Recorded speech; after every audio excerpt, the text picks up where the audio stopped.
jangan scroll dulu. Ada satu hari tu aku pergi kat satu kedai ni. Aku nak pergi toilet je. Tapi tiba-tiba ada segerombolan tu, aku ingatkan manusia. Dia punya alien. Kedai dia pun lain macam je aku tengok. Dia punya colour dia warna hijau-hijau.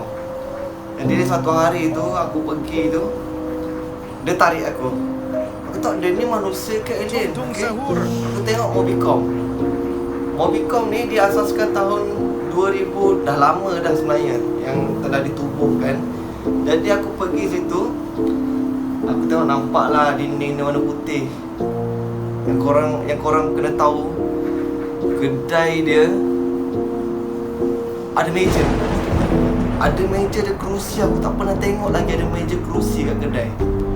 Itu memang first and last aku pergi. Sebab aku takut gila sebab orang dia macam alien. Yes, aku dah dapat dah ni.